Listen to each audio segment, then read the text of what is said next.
Sunod! Ito. Mga kababayan, ito yung sunod. Pulong Duterte. Pakitang tao yung mga ganyan. Ito, si Pulong Duterte, mga kababayan. Ano na naman itong si Pulong? Pagkatapos na mamugbog ng bugaw, ito na naman si Pulong, may panibago na naman. Nag-walk out sa SONA. Nung narinig na nagbutuhan, nag-walk out.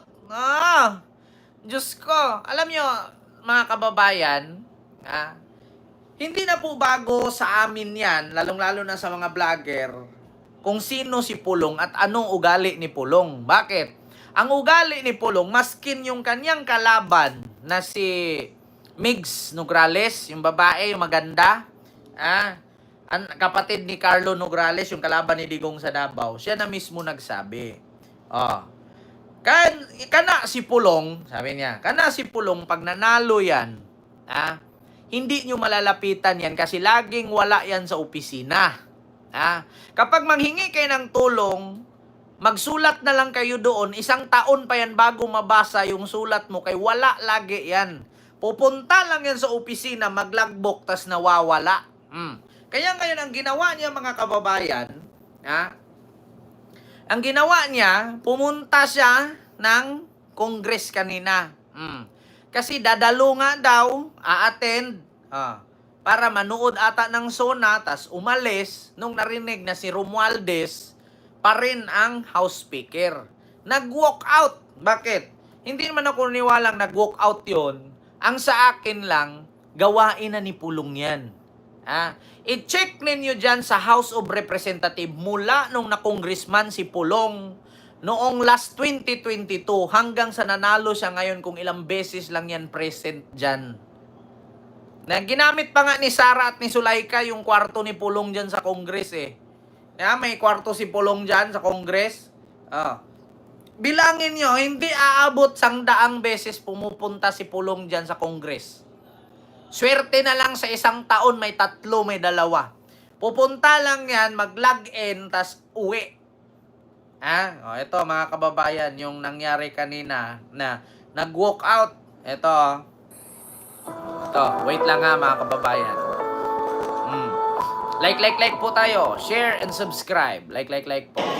Ayan nag-walk out. Ayan, pumunta ng Congress. Tapos nag-logbook.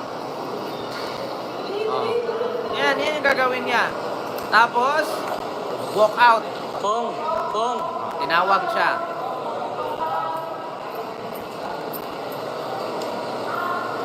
Ayun na, walk out na. Umuwi na. Ma'am Solita Estrada, Miguel of shoutout at salamat po ma'am sa yung super sticker. Ayun, umuwi na. Palabas. Diba? Yan ang sakit nila, mga kababayan. Yan naman talaga ang totoo. Ano bang ginawa nila? Ma'am Solita Estrada, maraming salamat po. Diba? Pagkatapos, hindi pa nag-umpisa yung SONA, nag-logbook, tapos uwi. Ganyan po sila, mga kababayan. Tapos sasabihin ninyo na ito pa. Pakinggan ninyo si Pulong. Bukod dyan sa nag-walk out sa mga kababayan, ito po ang dahilan kung bakit daw siya nag-walk out. Kasi wala daw laman lahat ng sinasabi ni PBBM, kasi wala daw laman yung ulo. Magaling lang daw sa English pero wala daw laman. Ito. Apat na State of the Nation address ni Pangulong Ferdinand Bongbong Marcos Jr. Inihayag ni Representative Paulo Duterte ang kanyang kritisismo sa talumpati ng Pangulo. Naani ay walang laman ang aasahang SONA ng Pangulo. Dagdag niya, magiging gaya lang ito sa mga nakaraang SONA ni PBBM. Maganda ang mga salita, ngunit walang totoong laman. Bago natin ituloy, mga kababayan, kumusta naman yung SONA ng tatay niya? Na walang ibang bukang bibig kundi war on drugs, war on drugs. Bakit? Hindi din ba maganda ang salita ni Digong noon, Pulong? Na mag-increase or mag-reduce ng 7 pesos per kilong bigas, na tupad ba? Tanong ko lang, Pulong, Yung tatay mo ba noon, di ba, pag nagsuna yon nagbabasa, ang ganda ng patutsada, banat dito sa mga negosyante, banat doon sa ABS-CBN, banat kay Lusyutan, banat kung kani-kaninong kalaban niya sa politika. May nangyari ba? May natupad bukod sa war on drugs? Di ba? Asaan yung sinasabi ng tatay mo na gawing 7 pesos per kilo ang bigas? Natupad ba? Alam niyo minsan mga kababayan, akala siguro nito mga Duterte, tulog tayo.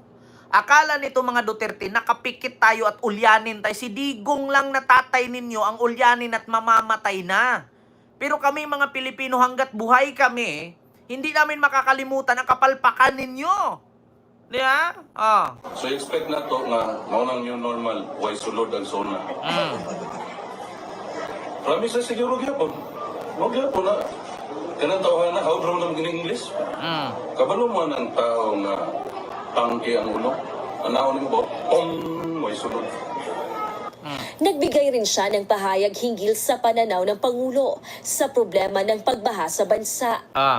Dapat siguro dili yung nanan tubag. Dapat permi ang gobyerno, ang public servant, is always ready kung na yung anak na matabang sa mga tao. Diba, Pulong, hindi ka nahiya sa sinabi mo na dapat daw si PBBM kapag may baha, dapat magserbisyo daw ang gobyerno. Pulong, baka nakalimutan mo ang Davao. Nasaan mo dinala ang 51 billion? Mahiya-hiya ka naman, Pulong. Ang lakas ninyong mamuna, ang lakas ninyong manilip ng butas. Pag may baha daw, dapat daw serbisyo agad si PBBM. Kayo nga dyan sa Davao, kaliit-liit ng lugar yung putang ina ninyo, tapos nangarap pa kayo magpresidente si Sara, hindi nyo nga masulbahan yung baha dyan eh. Hindi naman kami nagsisinungaling, Pulong, kasi kada baha dyan nakikita namin. Itanong namin kay Carlo Nograles, no, at sa mga Nograles, kung wala bang baha dyan. Anong sabi ni Carlo Nograles? Kung makapuna kayo kay BBM, akala niyo mga perpekto kayo, mga hayop kayo. Matatapang lang naman kayo dahil may pangalan kayo. Ito, Diyos mio Marimar. Ito mga kababayan. Wait lang. Carlo, Nograles.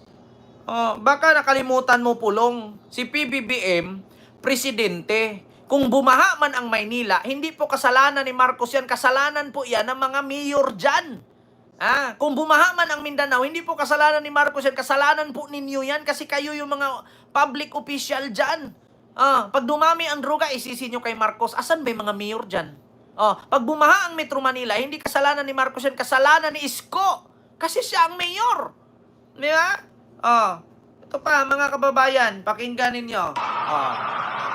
Kung sila gyapon maglingkod, sigurado ko, wala sila yung budget makuha sa national government. Kabulo mo pinagkinahanglan para masulbad ang ato ang baha. Kinahanglan tag at least 10 billion pesos.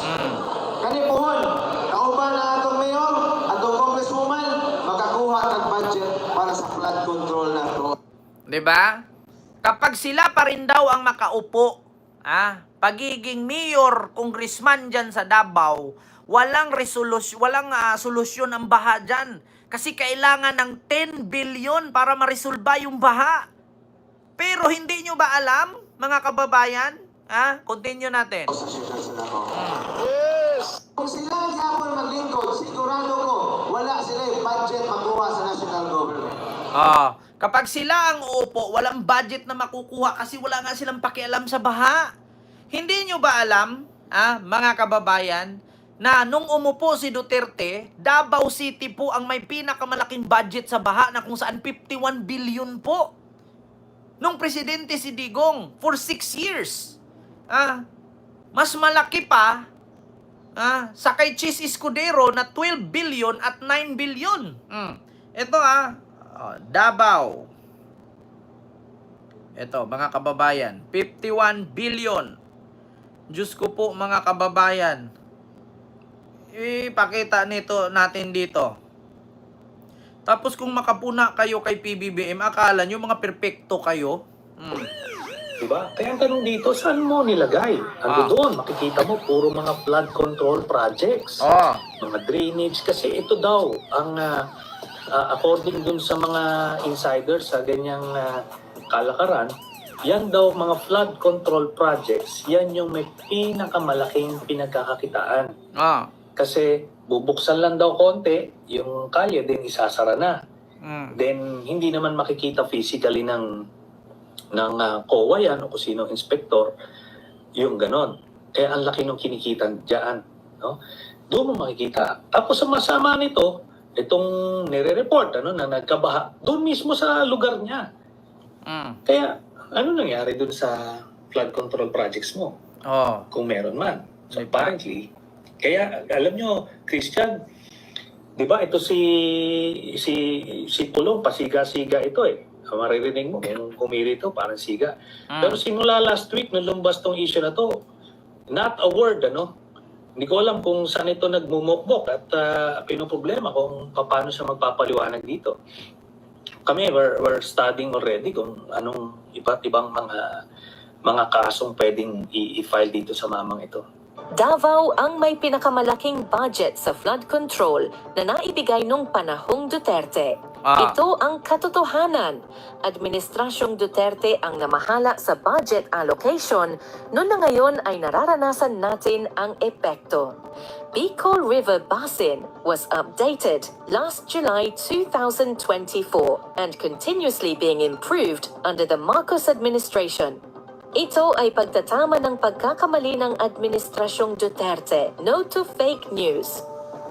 Davao ang may pinakamalaking budget sa flood control na naibigay nung panahong Duterte.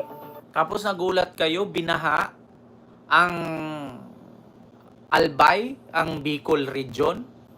Lumangoy si Mama Leni, 'di ba? Tapos yung budget pala na pinakamalaki, mas inuna yung Davao na hanggang ngayon baha rin naman. Yeah? Ayan Saan mo dinala yung 51 billion? Puna ka ng puna kay PBBM na dapat aksyonan at gumalaw ang gobyerno. Yeah? Na binaha ang buong Pilipinas. Bakit nyo isisi kay Marcos kung kayo man ang may hawak niyan mga congressman? Di ba? Bakit yung sisihin si PBBM na binaha? Si PBBM na naman may kasalanan. Kayo naman mga congressman may hawak ng budget na yan. Di ba? Ito. Pakinggan ninyo, sabi ni PBBM. Pulong. Tignan mo, Kamakailan lamang, nag-inspeksyon ako sa naging epekto ng habagat ng bagyong Krising, Dante at Emong. Mamana, hello ko po. Na maraming proyekto para sa flood control ay palpak at gumuho. Diba? Palpak. At yung iba, guni-guni lang. Ngayon, tanungin, sabi ng mga DDS, na saan yung flood control ni PBBM? Huwag niyong itanong kay PBBM yan. Malalaman ninyo kung sino ba yung congressman. 3 Duterte congressman. Imposibleng walang project sa flood control yan. Diba? Tapos isisi ngayon ng mga DDS, saan yung budget PBBM sa flood control? Ngayon sinabi ni PBBM na hinikayat niya ang DPWH na hingiin ang listahan sa mga lugar na nasalanta ng bagyo or baha kung saan napunta ang budget dyan. Tapos ang hanap ng mga DDS, binulsa ni PBBM, putang ina, ngayon sinabi ni PBBM na wala pala siyang listahan yan. Sino ba ang may hawak niyan? Bukod sa DPWH, mga kongresista. Di ba? Lahat na lang kayo sisi. Ultimo pagkamatay ni Digong, sisi nyo na naman kay BBM yan. Huwag na po tayo magkunwari. Alam naman ng buong madla na nagkakaraket sa mga proyekto. Kakaraket, di ba? Mga kickback, mga initiative, data, SOP, for the boys. Kaya SOP. sa mga nakikipagsabwatan upang kunin ang pondo ng bayan at nakawin ang kinabukasan ng ating mga mamamayan, mahiya naman kayo sa inyong kapwa Pilipino. Mahiya naman kayo, Pulong. Kaya nag-walk out. Kaya umalis. Sinabi kasi ni PBBM, mahiya naman kayo. Mahiya naman kayo sa mga kabahayan nating naanod o nalubog sa mga pagbaha. Mahiya naman kayo lalo sa mga anak natin na magmamana sa mga utang na ginawa ninyo nang binulsan nyo lang ang pera. Yeah. Kaya walk out si Pulong. Napahiya. Yan, nagtayuan lahat, Alam na alam kasi ng mga kongresista kung sino. Para hindi na maulit, so that this will not happen again. First, the DPWH will immediately submit to me a list of all flood control projects from every region that were started or completed in the last 3 years. Diba? Nanginginig si Chis Escudero habang nasa taas ni PBBM. Yeah? Nanginginig siya doon. Bakit?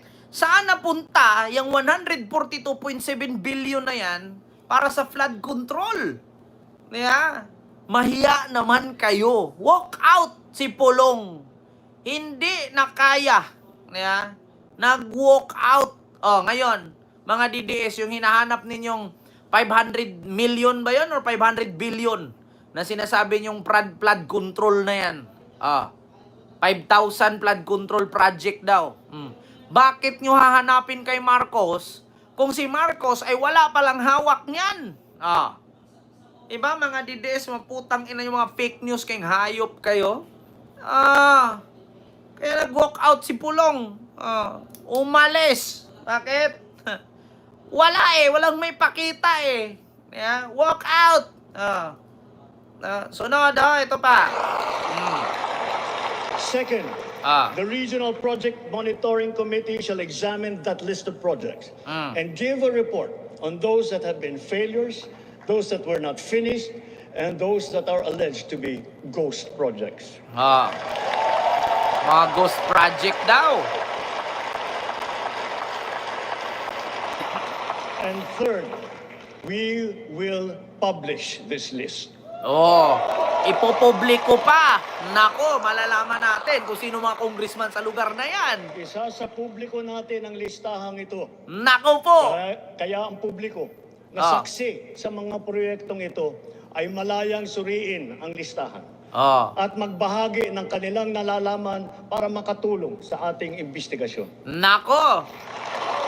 Ang daming magsasabi niyan dito sa lugar namin, PBBM. Ito po si Congressman. Ang lalim ng tubig, ilang paninilbihan na yan, ilang taon na yan, ilang termino na yan pabalik-balik. Uupo lang, lumalaki ang tiyan, gumanda ang bahay, dumami ang sasakyan. Nagkaroon ng mamahaling relo. Nako, sabi ko sa inyo mga kababayan, iba si PBBM. Pag nagsabi yan, bukas agad-agad yan. Hindi katulad kay Digong. Tatakutin at babarilin. Si PBBM hindi nagbabaril yan. Ipapamukha niya sa taong bayan na sila po ito. Pag ilabas, tandaan ninyo next month daw, maraming makakasuhan. Ito pa. Tandaan ninyo yan. At the same time, there will be an audit and performance review regarding these projects to check and make sure and to know how your money was spent. Di ba? Tignan ninyo. Sa mga susunod na buwan, makakasuhan ang lahat ng mga lalabas na may sala mula sa investigasyon. Pati na makakasuhan sa sunod na buwan kung sino man yung mga politiko na hindi ginamit ng ayos yung pondo. Nako, sabi ko nga sa inyo mga kababayan, pag sinabi ni PBBM yan, ay, kapalan ko talaga ang mukha ko dito at basahin ko talaga isa-isang pangalan kung sino yung mga kongresista na yan, mga senador na yan, mga mayor na yan, na may mga pondong ganyan, pero lubog kayo sa baha. Sorry to say, Quezon City. Sorry to say. At Manila. Hindi ko sinabing si Yorme. Si Hani Lacuna. Kasi kakaupo lang ni Yorme, binaha agad. Naku po. DPWH. Ang pinakamaraming baha, Bulacan, Quezon City, Manila. Marikina, hindi naman natin makaligtaan yan kasi nandyan yung ilog. Pag tumaas yung ilog, babaha talaga, pati Pasig. Kumusta ang Quezon City? May ilog ba dyan? nako, mga kababayan, ito pa. Ang mga kasabwat na kontratista sa buong bansa. Ano daw? Kasuhan ang lahat ng mga lalabas na may sala mula sa investigasyon. Pati na ang mga kasabwat na kontratista sa buong bansa. Makakasuhan ang kasali sa korupsyon at yung mga kasabwat na kontratista sa bansa. Sino-sino ba yung mga kasabwat dyan? Nung panahon ni Digong, nako, mga kontratista daw. Nako, Sara, nako po, good luck na lang sa'yo. Kasi makakasuhan daw yung mga kasabwat. Nako po. Oh my gosh. Kaabang-abang ito, mga kababayan. Kaya si Pulong, hindi natiis, walk out. Diba? Walk out. Nako. So ito pa, sunod, mga kababayan. Ano nga ba itong sunod?